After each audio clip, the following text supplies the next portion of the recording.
അങ്ങനെ മൂന്നാം മത്സരവും തോറ്റുകൊണ്ട് തന്നെ ബ്ലാസ്റ്റേഴ്സ്. നമ്മുടെ തുടർച്ചയായ ഹോമിലെ രണ്ടാം തോൽവിയാണ് ഇന്നലെ സംഭവിച്ചത്. അപ്പോൾ ഇതിനെ സംബന്ധിച്ച് നമുക്ക് മൂന്ന് കാര്യങ്ങളാണ് ചർച്ച ചെയ്യാനുള്ളത്. ഒന്ന്, ഈസ്റ്റ് ഗാലറിയിലെ അവരാധങ്ങൾ. രണ്ട്, കളിയെ പറ്റി തന്നെ നമുക്ക് സംസാരിക്കാം. മൂന്ന്, മാനേജ്മെന്റ്. ഇത്തരം സാധനങ്ങൾ. നമുക്ക് ആദ്യം സംസാരിക്കേണ്ടത് ഈസ്റ്റ് ഗാലറിയിലെ ഞാൻ മുമ്പേ പറഞ്ഞ സംഗതിയാണ് കേട്ടോ. ഞാൻ വർഷങ്ങളായിട്ട് ഈസ്റ്റ് ഗാലറിയിൽ ഇരുന്ന് മാച്ച് കാണുന്ന ഒരാളാണ്.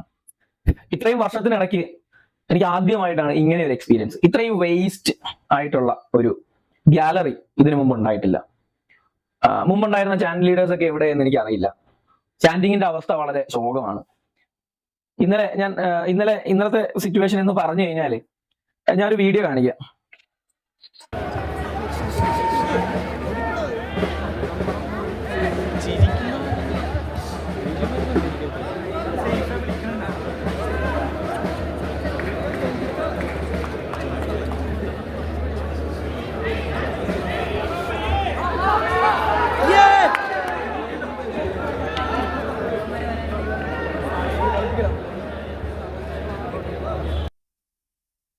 ആ മൈക്കൊക്കെ പിടിച്ച് നിൽക്കുന്നവൻ കളി കാണാൻ വന്ന ആളല്ല കേട്ടോ, ചാനൽ ലീഡർ ആണേ. അപ്പുറത്ത് നിന്ന് തൊലിക്കുന്നുണ്ടല്ലോ എല്ലാവരും നോക്കി. ഇങ്ങനെ നിന്ന് തൊലിക്കുന്നു, ഇങ്ങനെ നിന്ന് തൊലിക്കുന്നു, അപ്പുറത്ത് നിൽക്കുന്നവർ നോക്കി തൊലിക്കുന്നു, ഇപ്പുറത്ത് നിൽക്കുന്നവർ നോക്കി തൊലിക്കുന്നു. അവനും ചാനൽ ലീഡർ ആട്ടോ. ഇതിനു മുമ്പ് കുറച്ച് ചാനൽ ലീഡേഴ്സ് ഉണ്ടായിരുന്നു, നമ്മൾ കണ്ടിട്ടുണ്ട് അവരെങ്ങനെയാ ആളുകളെ കൊണ്ട് ചാൻഡ് ചെയ്യിച്ചോണ്ടിരുന്നുള്ളത്. അവിടെ ഒരുത്തനെ ഇരിക്കാൻ പോലും സമ്മതിക്കത്തില്ല, എല്ലാത്തിനെയും എണ്ണീപ്പിച്ച് ഗോൾ കൺസീഡ് ചെയ്ത് നിൽക്കുമ്പോൾ പോലും അവിടെ തീപ്പൊരി ഉണ്ടാക്കി കംബാക്ക് നടത്തിച്ചിട്ടുണ്ട്. അതിനാണ് ചാൻഡിങ് അല്ലെ ചാനൽ ലീഡേഴ്സ് എന്നൊക്കെ പറയുന്നത്. ഇവന്മാരെ ഇവന്മാരെ എന്തോ ഇന്നലെ കാണിച്ചു. ഇവന്മാർ ഞാൻ ജസ്റ്റ് ഒരു 30 സെക്കൻഡ് വീഡിയോ കാണിച്ചതേ ഉള്ളൂ. ഇന്നലെ കളി മൊത്തം അവന്മാർ അങ്ങനെ തന്നെ ചെയ്യുന്നത്. ചാനൽ ലീഡേഴ്സ് എന്ന് പറയുമ്പോൾ സാധാരണ ഞാൻ കണ്ടിട്ടുള്ള അവർ കളി പോലും കാണാറില്ല. അവർ തിരിഞ്ഞതാ ഇങ്ങോട്ട് നോക്കിയിരിക്കും. മറ്റേ അസീബ് എന്നൊക്കെ പറഞ്ഞിട്ടൊരു ചാനൽ ലീഡർ ഉണ്ടായിരുന്നു. ആളൊക്കെ കളിയൊന്നും കാണാറ് പോലും ഇല്ല. ആള് നമ്മളെ നോക്കി ഇങ്ങോട്ട് നിൽക്കും, ഇങ്ങോട്ട് നിന്ന് നമ്മളെ കൊണ്ട് ചാൻഡ് ചെയ്യിക്കും, നമ്മളിങ്ങനെ ലീഡ് ചെയ്തോണ്ടിരിക്കും. ഇവന്മാർ അങ്ങോട്ട് തിരിഞ്ഞ് കളി കാണുന്നത്. ഇവന്മാർ ആരാ അവിടെ കയറി നിർത്തിയത്? ഇവന്മാർ ഇവന്മാര് ഇപ്പൊ ചെയ്യാന്ന് പറഞ്ഞാൽ ഇന്നലത്തെ പോലൊരു വേസ്റ്റ് എക്സ്പീരിയൻസ് എനിക്ക് ഇതിനു മുമ്പ് ഉണ്ടായിട്ടില്ല. ഇനിയിപ്പോ ന്യായീകരണം ഈ ടീമിന് എന്തിനാ ചാൻഡിങ് എന്നുള്ളതാണെങ്കിൽ നിങ്ങൾ ലോയൽ ആണെന്ന് പറയരുത്. ടീം നമ്മുടേതാണ്. ടീം എന്തു ആയിക്കോട്ടെ, ടീമിന്റെ പെർഫോമൻസ് എന്തു ആയിക്കോട്ടെ. ഇവിടെ 150 വർഷമായിട്ട് കപ്പടിക്കാത്ത ടീമുകളുണ്ടോ? പോട്ടെ, ഞാൻ ഇപ്പൊ അങ്ങൊന്നും പോകണ്ട. നമുക്ക് ഇവിടെ RCBയുടെ കേസ് തന്നെ നോക്കാം. ഒരു 18 വർഷം കഴിഞ്ഞിട്ടല്ലേ അവർ ചാമ്പ്യൻസ് ആയത്. അവിടെ IPLന്റെ കേസാണ് പറഞ്ഞത്. നമ്മൾ 12 വർഷം ആവുന്നേ ഉള്ളൂ. അതിന്റെ ഇടയിൽ മാനേജ്മെന്റിന്റെ ഭാഗത്തു നിന്നുള്ള മിസ്റ്റേക്സും കാര്യങ്ങളും ഒക്കെ വരും. അതൊക്കെ നമ്മൾ പ്രൊട്ടസ്റ്റ് ചെയ്യുക, അതിനെയൊക്കെ നമ്മൾ എതിർക്കുക. പക്ഷെ നമ്മൾ ഒരിക്കലും, ഞാൻ എപ്പോഴും പറയും, പ്രൊട്ടസ്റ്റ് പോലും നമ്മൾ സ്റ്റാൻഡിൽ നടത്താതിരിക്കുക, പ്ലേയേഴ്സിനെ ഡിസ്റ്റർബ് ചെയ്യാതിരിക്കുക. ഇന്നലെ കളി തുടങ്ങുമ്പോൾ മുതൽ ഇങ്ങനെയാണ്. അല്ലെങ്കിൽ നമുക്ക് പറയാം കളി ശോകം ആയതുകൊണ്ടാണ് ഇങ്ങനെയൊന്നും പറയാം. അങ്ങനെയൊന്നും അല്ല. ഇന്നലെ അത്യാവശ്യം ആളുണ്ടായിരുന്നു. ഈസ്റ്റ് ഗാലറിയിൽ ഇന്നലെ ആളുണ്ടായിരുന്നു അത്യാവശ്യം. നമുക്ക് ചാൻഡ് ചെയ്യാൻ പാകത്തിനുള്ള ആൾ അവിടെ ഉണ്ടായിരുന്നു. ഇതിലും വളരെ കുറച്ച് ആളിനെ വെച്ചിട്ട് നമ്മൾ ഇതിലും നല്ല വൃത്തിയായിട്ട് നമ്മൾ ചാൻഡ് ചെയ്തിട്ടുണ്ട്. പക്ഷെ ഇന്നലെ നല്ല വൃത്തിക്ക് ആളുണ്ടായിരുന്നു.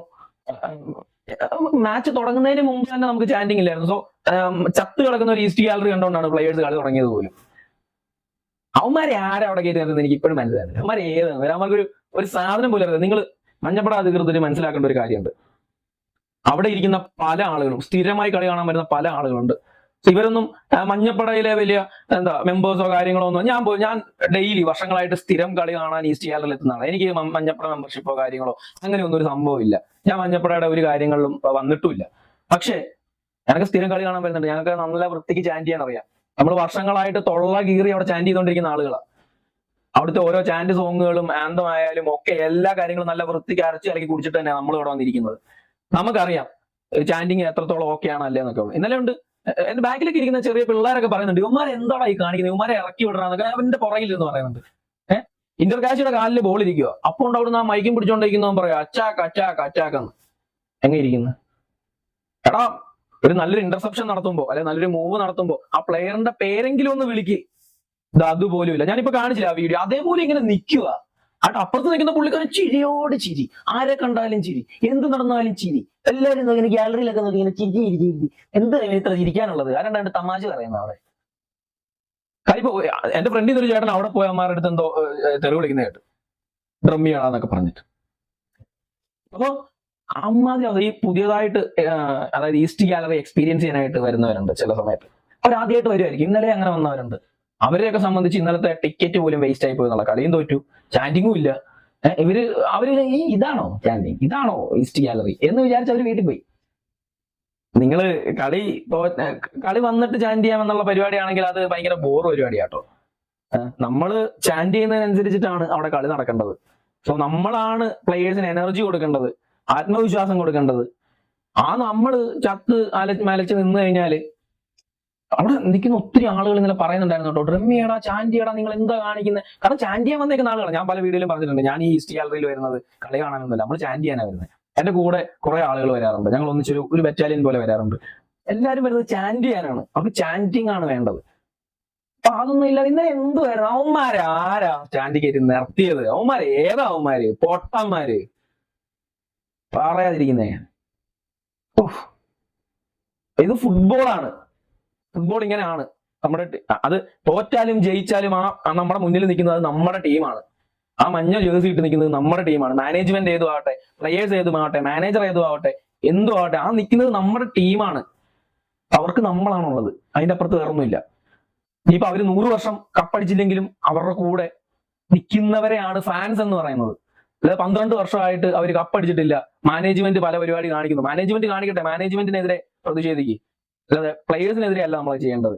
പ്ലെയേഴ്സിനെ ഡിസപ്പോയിന്റ് ചെയ്യുന്ന ഒരു പരിപാടികളും ആസൂത്രണം ചെയ്യാതെ ഇരിക്കുക. പ്ലെയേഴ്സ് എന്ത് വേണം? നമുക്ക് ഈ വർഷത്തെ സ്കോഡ് തന്നെ നമ്മൾ നോക്കുക. നമുക്കറിയാം ഇത്രയും വലിയ അതായത് 10-50 കോടിക്ക് മുകളിൽ മാർക്കറ്റ് വാല്യൂ ഉണ്ടായിരുന്ന ഒരു ടീം 17-20 കോടിയിലേക്ക് ചുരുങ്ങുന്നു എന്ന് പറയുമ്പോൾ തന്നെ കോമൺ സെൻസ് ഉള്ളവന് ചിന്തിക്കാവുന്ന കാര്യമാണ്. പണ്ടുണ്ടായിരുന്ന ടീമിന്റെ അടുത്തു നിന്നും ഉള്ള എക്സ്പെക്ടേഷൻ ഇവിടെ കാണിക്കരുത് എന്നുള്ള കാര്യം നമുക്കറിയാം. ഞാനത് എന്റെ ആദ്യത്തെ വീഡിയോകളിലും പറഞ്ഞാണ്. ഡേവിഡ് കാർട്ടലെ പോലും നമുക്ക് കുറ്റം പറയേണ്ടതില്ല എന്ന് വരെ ഞാൻ പറഞ്ഞു. കാരണം അങ്ങനെ എന്ത് കാണിക്കാണ്? ഇത്രയും ചൂട് പ്ലെയേഴ്സിനെ വെച്ചിട്ട് അങ്ങനെ എന്ത് കാണിക്കാൻ? അങ്ങനെ ഒന്നും അങ്ങേറെ നല്ല ഇനിയിപ്പോ എവിടുത്തെ ഏത് വലിയ കോച്ചുമാരെ കൊണ്ടുവന്നാലും എന്ത് കാണിക്കാനാണ്? മാനേജർമാരെന്ന് പറയുമ്പോഴത്തേക്ക് അവർ ഡിമാൻഡ് ചെയ്ത് എനിക്ക് ഇന്ന പ്ലെയറിനെ വേണം, ഇന്ന പ്ലെയറിനെ എനിക്ക് ഈ പൊസിഷനിൽ വേണം എന്ന് പറഞ്ഞ് ഡിമാൻഡ് ചെയ്തൊരു ടീം ബിൽഡ് ചെയ്യുന്ന ഒരു വ്യക്തിയാണ് ഒരു മാനേജർ എന്നൊക്കെ പറയുമ്പോൾ. എന്നിട്ടാണ് പുള്ളിയുടെ പ്ലാൻസും ടാക്ടിക്സും ഒക്കെ അതിലേക്ക് ഇംപ്ലിമെന്റ് ചെയ്യേണ്ടത്.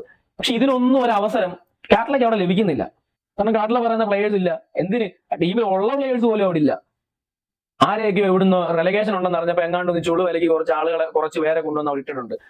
ഇവരെ വെച്ച് കളിപ്പിക്കുക എന്നുള്ളൊരു സെറ്റപ്പ്. കാർട്ടല എന്ത് ചെയ്യാനാണ്? പുള്ളിയെ കൊണ്ട് ഒന്നും ചെയ്യാം. പുള്ളിയൊക്കെ ആകെ ഭയങ്കര ഡിസപ്പോയിന്റഡ് ആണ്. നിങ്ങളൊക്കെയാണ് ഈ ഡേവിഡ് കാർട്ടലയുടെ സ്ഥാനത്തെങ്കിൽ നിങ്ങളൊക്കെ എന്ത് ചെയ്യുമായിരുന്നു? നമ്മൾ ഒന്നും ചെയ്യാൻ പറ്റത്തില്ല. ആ ഒരു സിറ്റുവേഷനിൽ കൂടെയാണ് പുള്ളി കടന്നു പോകേണ്ടത്. പുള്ളിയുടെ ഭാഗത്ത് നിന്ന് നമ്മളൊന്ന് ചിന്തിച്ചു നോക്കിയേ. പുള്ളിയുടെ ടാക്ടിക്സ് അപ്ലൈ ചെയ്യാൻ പറ്റാതെ, പുള്ളിയുടെ പ്ലാൻസ് അപ്ലൈ ചെയ്യാൻ പറ്റാതെ, പുള്ളി ചിന്തിക്കുന്ന ഒരു കാര്യങ്ങളും നടക്കാത്ത ഒരു സ്ക്വാഡിനെ വെച്ചിട്ട് ഒരു രാജ്യത്തിന്റെ ഫസ്റ്റ് ടയർ ലീഗിൽ കളിക്കുക എന്ന് പറയുമ്പോൾ പുള്ളി എന്താ ചെയ്യണ്ടേ? പുള്ളിയെ കൊണ്ട് പറ്റില്ല. പുള്ളിയെ കൊണ്ടൊന്നല്ല, പലരെ കൊണ്ടും പറ്റില്ല. പിന്നെ കിട്ടിയ ടീമിനെ വെച്ച് മാക്സിമം വൃത്തിയായിട്ട് കളിപ്പിക്കുക എന്നുള്ളത് മാത്രമേ പുള്ളിക്ക് പറ്റൂ. പക്ഷെ പുള്ളിയെ കൊണ്ട് അതും നടക്കുന്നില്ല എന്നുള്ള അവസ്ഥയാണ്. പിന്നെ ടീമിലേക്കൊക്കെ വരികയാണെങ്കിൽ ടീമിന്റെ അവസ്ഥ ഭയങ്കര ശോകമാണ്. ഞാൻ പറഞ്ഞല്ലോ, ചൂടോ വിലക്ക് കിട്ടിയ കുറെ അണ്ണനുണ്ടല്ലോ, റൊണാൾഡോയെ പോലെ ഇങ്ങനെ നടക്കുന്ന അണ്ണൻ ഇന്നലെ ഒരു ഗോളൊക്കെ അടിച്ചു. എങ്ങനെയാണോ എന്തോ ഒരു ഐഡിയ ഇല്ല. പക്ഷെ അണ്ണനൊക്കെ ഉണ്ടല്ലോ, അട്ടർ ഫ്ലോപ്പ് സാധനമാണ്. ഇതുവരെ എനിക്ക് ഇപ്പൊ ഇന്നലെ എനിക്ക് മനസ്സിലായ കാര്യം. ഇനി അങ്ങോട്ട് എന്തായിരിക്കും എങ്ങനെയായിരിക്കും എന്നുള്ളത് നമുക്കറിയില്ല. പക്ഷെ നല്ല അട്ടർ ഫ്ലോപ്പാണ്. പിന്നെ കെവിൻ യോക്കിനെ എല്ലാവരും അങ്ങെടുത്ത് ആദ്യം തലയിലങ്ങ് വെച്ചു 2 ഡ്രിബിൾസ് ഒക്കെ കണ്ടു. ഇന്നലെയൊക്കെ പുള്ളി ഡ്രിബിളിങ്ങോട് ചുമ്മാ കാലെ പന്ത് കിട്ടിയാലും ഡ്രിബിള്, കുറെ സ്കില്ല്. പുള്ളി ഡ്രിബിളും സ്കില്ലും ചെയ്യുമ്പോഴത്തേക്ക് അവിടെ സംഭവിക്കുന്നത് ഓപ്പോസിറ്റ് ടീമിന് വന്ന് ബാക്കിൽ റീസെറ്റ് ആവാനുള്ള ടൈം കിട്ടുന്നുണ്ട്. അതായത് അവർക്ക് ബാക്ക് വോൾ ഇടാനും മിഡ് വോൾ ഇടാനും ഒക്കെ പറ്റുന്നുണ്ട്. അവർക്ക് വന്ന് ആ പൊസിഷൻ എടുക്കാൻ പറ്റുന്നുണ്ട്. കാരണം പുള്ളി അവിടെ ഡ്രിബിൾ ചെയ്തുകൊണ്ടിരിക്കുകയാണ്. അപ്പൊ ഇവിടെ അവർ വന്ന് റീസെറ്റ് ആവും. പിന്നെ ഈ ഡ്രിബിളിന്റെയും ഈ പറയുന്ന സ്കില്ലിന്റെ ഒന്നും രീതിയിൽ ഒരു ഓൺ ടാർജറ്റോ ഷൂട്ടോ ക്രോസോ കാര്യങ്ങളോ ഒന്നും കെവിന്റെ ഭാഗത്തൊന്നും വരുന്നുമില്ല. പുള്ളി സ്പീഡിലൊക്കെ റൺ ചെയ്യുന്നുണ്ട്. പക്ഷെ ആ റണ്ണ് കൊണ്ടൊന്നും ഒരു ഗുണം ഉണ്ടാകുന്നുണ്ടായിരുന്നില്ല. ഫസ്റ്റ് ഹാഫ് എന്നൊക്കെ പറഞ്ഞ അവാർഡ് പടം, വിപിൻ ആവട്ടെ, ഗോറോ ആവട്ടെ, ആരും ആവട്ടെ, ഡാൻസ് എല്ലാം പടമായിരുന്നു. പിന്നെ എനിക്ക് തോന്നുന്നു ഒന്ന് അനക്കം വന്നത് മാർലോൺ റൂസ് വന്നപ്പോഴത്തേക്ക് കുറച്ചൊന്ന് അനങ്ങി കേട്ടോ. റൂസ് ഇന്നലെ മാർലോൺ വന്ന് കുറെ കാര്യങ്ങൾ ചെയ്യുന്നുണ്ടായിരുന്നു. കുറെ പരിപാടി പുള്ളിയുടെ ഭാഗത്ത് നിന്ന്. ഇന്നലെ എനിക്ക് പെർഫോമൻസ് ബേസ് എനിക്ക് ഇന്നലെ ഞാൻ പറയാലോ ഏറ്റവും ഇഷ്ടപ്പെട്ടത് മെർലോൺ റൂസിന്റെ തന്നെയാണ്. റൂസ് നന്നായിട്ട് ഇന്നലെ പെർഫോം ചെയ്യും. അപ്പൊ റൂസ് എനിക്ക് തോന്നുന്ന ഒരു ക്വാളിറ്റി പ്ലെയർ തന്നെയാണ്. പക്ഷെ ആളുടെ ചുറ്റുമുള്ള ബാക്കിയുള്ള പ്ലേയേഴ്സ് കാരണമാണ് ആൾക്കും പെർഫോം ചെയ്യാൻ പറ്റാത്തത് എന്നുള്ളതാണ് എന്റെ ഇപ്പോഴത്തെ ഒരു അഭിപ്രായം. നാളെ എങ്ങനെയായിരിക്കുമെന്ന് എനിക്ക് അറിയില്ല. കാരണം നമുക്ക് ഒരു രീതിയിലും ഒരു അഭിപ്രായം അങ്ങ് സീലടിച്ച് പറയാൻ പറ്റാത്തൊരു സിറ്റുവേഷനിലാണ് നമ്മുടെ ടീം ഉള്ളത്. അതുകൊണ്ടിട്ടാണ്. പിന്നെ മാനേജ്മെന്റിന്റെ കേസ് ഇതാണ്. മാനേജ്മെന്റിനോട് പറയാൻ നമുക്ക് വേറെ ഒന്നും ഇനിയില്ല. നിങ്ങൾ ആരെ കൊണ്ടുവരണമെന്നോ അത് ചെയ്യണമെന്നോ ഇത് ചെയ്യണമെന്നോ ഒന്നുമില്ല. നമുക്ക് ഇങ്ങനെ കൈ ഇങ്ങനെ തൊഴുതു പിടിച്ചുകൊണ്ട് പറയാൻ ഒറ്റ കാര്യമുള്ളൂ. പ്ലീസ്, പാഷനേറ്റ് ആയിട്ടുള്ള ആർക്കെങ്കിലും നിങ്ങൾ ഈ ടീം ഒന്ന് വിൽക്കുക. നിങ്ങളെ കൊണ്ട് കഴിയില്ല, നിങ്ങളെ കൊണ്ട് പറ്റില്ല. നിങ്ങൾ ഫുട്ബോൾ അറിയാവുന്ന അല്ലെങ്കിൽ ഫുട്ബോളിനോട് കുറച്ച് പാഷനുള്ള ആർക്കെങ്കിലും ഞങ്ങളുടെ ഈ ടീമിനെ ഒന്ന് വിറ്റ് ഞങ്ങളെ ഒന്ന് രക്ഷിക്കുക, ഈ ടീമിനെ ഒന്ന് രക്ഷിക്കുക പ്ലീസ്. നിങ്ങൾ അത്രയും മാത്രം നമുക്ക് ചെയ്താൽ മതി. Thank you.